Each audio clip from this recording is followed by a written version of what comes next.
ஆனந்தியோட தோல்ல நிறைய ஈரமான துணிங்க, அப்புறம் கையில பக்கெட் நிறைய ஈர துணிகளோட மாடியில கொண்டு போய் காய போடுறதுக்காக அவசர அவசரமா போனா. அங்க மாடியில பக்கத்து வீட்டு அண்ணி என்ன சொன்னாங்கன்னா, ஆனந்தி, நாளைக்கு சுமங்கலி பூஜை. பெண்கள்லாம் மருதாணி போட்டுக்கிட்டு இருக்காங்க. இது உனக்கு முதல் சுமங்கலி பூஜை இல்ல? அம்மா கூட சொல்லிக்கிட்டு இருந்தாங்க. கையில அழகான மருதாணி யார் போட்டிருக்காங்களோ அதுக்கான காம்படிஷனும் நடக்கும்னு சொன்னாங்க. அட ஆமா ஆமா, சரி சரி, சீக்கிரமா கீழே வந்துரு. நாங்க எல்லாரும் உங்க வீட்டுக்கு எதிர்க்க இருக்கிற டென்ட்ல தான் மருதாணி போட்டுக்கிட்டு இருக்கோம். ஐயோ அண்ணி, இன்னும் எனக்கு நிறைய வேலை பாக்கி இருக்கு. வீட்டை சுத்தம் பண்ணணும், சமைக்கணும், அம்மாவுக்கு மாத்திரை கொடுக்கணும். இந்த வேலை எல்லாத்தையும் செஞ்சு முடிக்கிறதுக்கே மணி 3 ஆயிடும். நீ என்ன விசித்திரமான பொண்ணா இருக்க? உன்னோட மாமியாரே மருதாணி போட்டுக்க டென்ட்ல உட்காந்துட்டு இருக்காங்க. ஆனா நீ புதுசா கல்யாணமான பொண்ணு வேலை செஞ்சுக்கிட்டு இருக்க. அம்மாவை நான் தான் அனுப்பி வச்சேன் அண்ணி. எனக்கு மருதாணி போட்டுக்க தெரியும். வேலையெல்லாம் முடிச்சதுக்கு அப்புறம் ராத்திரி நான் மருதாணி போட்டுக்கிட்டு தூங்குவேன். அண்ணி டென்ட்டுக்கு போனாங்க. ஆனந்தியோட மாமியாரும் அவங்க கையில மருதாணி போட்டுட்டு இருந்தாங்க. அவ மத்த பெண்களோட சேர்ந்து வம்பு பேச ஆரம்பிச்சா. இவங்கள பாத்தியா? நல்ல பழுத்த கிழமா இருந்துகிட்டு புதுசா கல்யாணமாகி வந்த மருமகளை வேலை செய்ய சொல்லிட்டு இவங்க மருதாணி போட்டுக்க வந்துட்டாங்க. கொஞ்சம் கூட வெக்கமே இல்ல. இந்த சமயத்துல இவங்கள மருதாணி வச்சுப்பாங்க? இந்த விஷயம் ஆனந்தியோட மாமியார் காதுல கூட விழுந்தது. என்ன பேச்சுவார்த்தை நடக்குதுங்க? நேத்திக்கு வந்த புது மருமகளுக்கு அவ்வளவு திமிரா? அக்கம் பக்கத்துல இருக்கிறவங்க கிட்ட என்ன பத்தி தப்பா பேசிருக்கா? ஆரம்பத்திலே எனக்கு இவள சுத்தமா பிடிக்காது. இப்ப நான் யாருன்னு காட்டுறேன். இல்லாத பொல்லாததெல்லாம் சொல்லி மத்தவங்களை உசுப்பேத்துறாளா? அவங்க வீட்டுக்கு போன போது ஆனந்தி கிச்சன்ல சமைச்சுக்கிட்டே அவங்க அம்மா கிட்ட போன்ல பேசிட்டு இருந்தா. எனக்கு உங்க ஞாபகமாவே இருக்குமா? நீங்க மருதாணி போட்டுக்கிட்டீங்க இல்லையா? புதுசா புடவையும் வாங்கியிருப்பீங்க. நாளைக்கு சாயந்தரம் கல்யாண பொண்ண போல ரெடி ஆயிருப்பீங்க. அம்மா, வாட்ஸ்அப்ல உங்க போட்டோஸ் எனக்கு அனுப்பி வைங்கம்மா.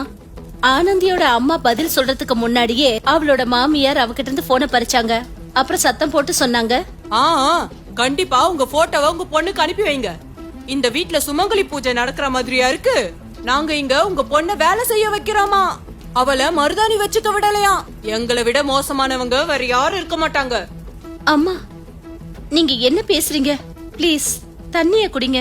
உங்களுக்கு பிபி ஹை ஆயிட போகுது. ரொம்ப நடிக்காத. மோகன் மட்டும் உன்னை லவ் மேரேஜ் பண்ணாம இருந்திருந்தா உன்னை இந்த வீட்டுக்குள்ள கூட நுழைய விட்டுருக்க மாட்டேன். எனக்கு ஒரு விஷயம் தான் புரிய மாட்டேங்குது. உன்னை பெத்தவ உனக்கு நல்லது கெட்டது எதையுமே சொல்லி கொடுக்கலையா? நீங்க என்னம்மா பேசுறீங்க? நான் இது வரைக்கும் உங்களை பத்தி யாருக்கிட்டையும் தப்பா எதுவும் பேசினது இல்ல. வீட்ல யாருதான் வீட்டு வேலை செய்யல? இந்த சின்ன விஷயத்த ஊர் ஃபுல்லா தம்பட்ட அடிச்சுக்கிட்டு இருக்கியா? எல்லா பொம்பளைங்களும் என்ன கேவலமா பேசுறாங்க. எல்லாம் என்னோட தலையெழுத்து. எனக்கு போய் மருமகளா வச்சிருக்க பாரு. அம்மா, நான் எதுவுமே தப்பா பேசலம்மா. ஆஹாஹாஹா, ரொம்ப அப்பாவி மாதிரி பேசுற. என் புள்ளையோட பேரை வச்சுக்கிட்டு தானே இங்க அங்கன்னு என் வீட்டுல வளம் வந்துகிட்டு இருக்க. அவன் என்னோட புள்ள, புரிஞ்சுதா? இன்னைக்கு அவன் வரட்டும். உனக்கு நான் விவாகரத்து வாங்கி தந்தே தீருவேன். அம்மா, தயவு செஞ்சு அந்த மாதிரிலாம் பேசாதீங்கம்மா. இது நான் செய்யற முதல் சுமங்கலி பூஜைமா. நான் என்னைக்கும் சுமங்கலியா இருக்கணும்னு என்ன ஆசீர்வாதம் பண்ணுங்கம்மா. அப்புறம் எனக்கு உங்களோட ஆசீர்வாதம் எப்பவும் இருக்கணும்னு நினைக்கிறேம்மா. இங்க பாரு மருமகளே, நீ இந்த வீட்ல இருக்கணும்னு ஆசைப்பட்டா போய் மருதாணி வச்சுக்கிட்டு வா. நீ வச்சுக்கிற மருதாணி எல்லாத்தையும் விட செவந்து இருக்கணும். அப்பதான் நான் உன்னை இந்த வீட்ல இருக்க விடுவேன். அது மட்டும் இல்ல, இந்த நிமிஷத்துல இருந்து உனக்கு சாப்பிட சாப்பாடும் இல்ல, தண்ணியும் இல்ல. நாளைக்கு தான் உன்னோட விரதத்தை முடிக்கணும். நானும் பாக்குறேன் என் புள்ள மேல எந்த அளவுக்கு நீ பாசம் வச்சிருக்கேன்னு. ஆனந்தியோட கண்கள்ல கண்ணீர் வர ஆரம்பிச்சது. அவ தன்னோட வேலையெல்லாம் செஞ்சு முடிச்சிட்டு தன்னோட ரூம்க்கு வந்து மோகனோட போட்டோவை பார்த்து அவ பேச ஆரம்பிச்சா. என்னங்க, இன்னைக்கு நான் உங்க கிட்டயும் அம்மா கிட்டயும் சொல்லணும்னு நினைச்சேன்.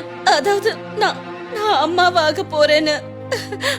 ஆனா அவங்க என் மேல கோவமா இருக்காங்க. அவங்க என்ன ரொம்பவே வெறுக்கிறாங்க. நான் என்ன பண்றது? நான் உங்களை எப்படி சந்தோஷமா வச்சுக்கிறது? ராத்திரி ஆனந்தி எதுவும் சாப்பிடாம பெட்ல போய் படுத்தா. அவ இவ்வளவு சோகமா இருக்கிறத பாத்துட்டு மோகன் கேட்டான், என்னாச்சு ஆனந்தி? உன்னோட லவ் மேரேஜ சக்சஸ்ஃபுல் ஆக்குறதுக்கு நீ ரொம்பவே சிரமப்படுறல? இல்லங்க, இது என்னோட வீடு தானே. நான் நல்லாதான் இருக்கேன். ஓ, நாளைக்கு சுமங்கலி பூஜை இல்ல? சுமங்கலி பூஜை அன்னைக்கு நீ எனக்கு ஏதோ கிஃப்ட் கொடுக்கறதா வேற இருந்தியே. நாளைக்கு நான் பண்ற முதல் மாங்கல்ய பூஜை. என் அருமை கணவரே, நீங்க தான் எனக்கு கிஃப்ட் கொடுக்கணும். சரி சொல்லுங்களேன், நீங்க எனக்கு என்ன கிஃப்ட் கொடுக்க போறீங்க? நீ எனக்கு மிகப்பெரிய லக்கி. எனக்கு ப்ரமோஷன் லெட்டர் வந்திருக்கு. அடுத்த மாசம் நாம பூனா போக போறோம். இனிமே நீ ஜெனரல் மேனேஜரோட மனைவின்னு பெருமையா சொல்லிக்கலாம். என்னங்க, அப்படி நாம 2 பேரும் இங்க இருந்து போயிட்டோம்னா அப்புறம் அம்மாவை யார் பாத்துப்பாங்க? இந்த செய்தியோட நீங்க தான் அம்மாவுக்கு கிஃப்ட் கொடுக்கணும். அம்மாவுக்கா? ஹே, என்னோட ப்ரமோஷனே அம்மாவுக்கு பெரிய கிஃப்ட் ஆச்சே. அது மட்டும் இல்லாம உன்ன மாதிரி ஒரு நல்ல மருமகளை அம்மாவுக்கு கிஃப்டா கொடுத்திருக்கனே. சரி சரி, நீ படுத்து தூங்கு, நாளைக்கு விரதம் இருக்கணுமே. மோகன் தூங்குனதுக்கு அப்புறமா ஆனந்தி தன்னோட கையில மருதாணி போட்டுக்கிட்டா. அவ கண்ல இருந்து கண்ணீர் கொட்டிக்கிட்டே இருந்தது. அவ கடவுள் கிட்ட பிரார்த்தனை செஞ்சுக்கிட்டா. அம்மா தாயே, உங்களோட ஆசீர்வாதம் எல்லாருக்கும் நிறைஞ்சிருக்கு. எங்க வீட்லயும் தவறான புரிதலை தயவு செஞ்சு விலக்கி விடுங்க. என் குடும்பத்துல இருக்கிறவங்க எல்லாரும் சந்தோஷமா இருக்கணும். சாப்பிடாம கர்ப்பவதியா இருக்கிற ஆனந்தி காலையில எழுந்தா. அவர் ரொம்பவே பலகீனமா இருக்கிற மாதிரி உணர்ந்தா. ஆனா அவ தன்னோட மாமியார சந்தோஷமா வச்சுக்கிறதுக்காக அவங்க கிட்ட போனா. அப்புறம் அவங்க காலில் விழுந்தா. போதும் போதும், மனசுல மரியாதை கிடையாது. இந்த நாடகத்தெல்லாம் என்கிட்ட நடத்தாத. உன்னோட நகைகள் எல்லாம் எடுத்து உன் ரூம்ல வச்சாச்சு. உன்னோட கல்யாண கூறப்படவையும் அங்கேதான் இருக்கு. சரிங்கம்மா. அம்மா, இப்ப சொல்லுங்க, என்ன சமைக்கிறது? இனிமே நீ சமைக்க வேண்டிய எந்த அவசியமும் இல்ல மருமகளே. இன்னையில இருந்து சமைக்கிறதுக்கு நான் ஒருத்தைய ஏற்பாடு பண்ணிட்டேன். நான் ஒரு ஜெனரல் மேனேஜரோட அம்மா. மத்தவங்க எனக்கு சமைச்சு கொடுக்க வேண்டிய அவசியமும் இல்ல, அவங்களோட கரிசனமும் எனக்கு தேவையில்லை. புரிஞ்சுதா? அம்மா, இப்ப நான் என்ன வேலை செய்யறது? உங்க கால்ல என்ன தடவி விடட்டுமா? அக்கம் பக்கத்துல இருக்கிறவங்க கிட்ட என்ன பத்தி குறை சொல்லு. அதுதான் உனக்கு கைவந்த கலையாச்சே. ஆனந்தி வேதனையோட எதுவும் பேசாம தன்னோட அறைக்கு போயிட்டா. அப்புறம் அவளுக்கு ஆழ்ந்த தூக்கம் வந்துடுச்சு. திடீர்னு யாரோ கதவை ஜோரா தட்டுற சத்தம் அவளுக்கு கேட்டுச்சு. அவ கதவை திறந்து பார்த்ததும் ரொம்பவே அதிர்ந்து போயிட்டா. அதாவது அவளோட மாமியார் கதவை தட்டிட்டு பயங்கரமா அழுதுட்டு இருந்தாங்க. அப்புறம் அவளுடைய மாமனார் தரையில விழுந்து கிடந்தாரு. மோகனுக்கு போன் பண்ணு, அவருக்கு ஹார்ட் அட்டாக் வந்துருச்சு. இதுக்கெல்லாம் காரணம் நீதான். சரியான தரித்திரம் பிடிச்சவ. அம்மா, நீங்க எதுக்கும் கவலைப்படாதீங்க. அப்பாவுக்கு எதுவும் ஆகாது. நான் இருக்கேன், கொஞ்சம் அமைதியா இருங்கம்மா. அவ உடனே டாக்டருக்கு போன் பண்ணா. அப்புறம் ஆம்புலன்ஸ வர வச்சா. அவளுடைய மாமனார உடனே ஹாஸ்பிட்டலுக்கு கொண்டு போனாங்க. அங்கதான் அவங்களுக்கு தெரிஞ்சது அவருக்கு ஹார்ட் அட்டாக்னு. ஆனந்தி அவளோட மாமியார வீட்டுக்கு அனுப்பி வச்சா. அம்மா, காலையில இருந்து நீங்க எதுவுமே சாப்பிடல. நீங்க வீட்டுக்கு போய் உங்க சுமங்கலி பூஜைய பண்ணுங்க. அப்புறம் உங்க விரதத்தை விடுங்க. அப்படி இல்லன்னா உங்களோட உடல்நிலை ரொம்ப மோசமாயிடும். உங்க பிள்ளைங்க வந்ததுக்கு அப்புறமா நானும் வீட்டுக்கு வந்துடுறேன். ஆனந்தியோட மாமியாரோ ரொம்ப சோர்வடைஞ்சு போயிருந்தாங்க. அதனால அவங்க வீட்டுக்கு போனாங்க. அப்புறம் பூஜையை முடிச்சு அவங்களோட விரதத்தை விட்டாங்க. அவங்க மோகனுக்கு போன் பண்ணாங்க. ஆனா அவன் போன் எடுக்கல. அவங்களுக்கு ரொம்ப பயமாயிடுச்சு. உடனே அவங்க ஹாஸ்பிட்டலுக்கு போன் பண்ணாங்க. வீட்டுக்கு வந்த மருமகளா அவ சரியான தரித்திரம் பிடிச்சவ. வீட்டுல இருக்கிறவங்கள பத்தி குறை சொல்றா. அப்புறம் வாயை திறந்தாலே பொய். அந்த தரித்திரம் பிடிச்சவளால என் புருஷனுக்கு நல்ல நாள் அதுவுமா ஹார்ட் அட்டாக்கே வந்துருச்சு. கடவுளேன்னு அவருக்கு எதுவும் ஆயிடக்கூடாது. ஹலோ, நீங்க சாய்ராம் ஹாஸ்பிட்டல்ல இருந்தா பேசுறீங்க? அங்க என் புருஷன் ரவிச்சந்திரனை அட்மிட் பண்ணிருக்கோம். என்னோட புள்ளையும் மருமகளும் அங்கேதான் இருக்காங்க. ஆனா யாருமே போன் எடுக்க மாட்டேன்றாங்க. என் புருஷன் எப்படி இருக்காருன்னு நீங்களாவது சொல்றீங்களா? மேடம், உங்க ஹஸ்பண்ட் ரொம்ப நல்லா இருக்காரு. ஆனா உங்க மருமகளோட உடல்நிலை தான் ரொம்ப மோசமாயிடுச்சு. அவங்க கர்ப்பமா இருக்கிறது தெரிஞ்சும் கூட அவங்க 2 நாளா எதுவும் சாப்பிடாம இருந்திருக்காங்க. அதனால அவங்கள அட்மிட் பண்ணிருக்காங்க. என்ன சொன்னீங்க? மருமக முழுகாம இருக்காளா?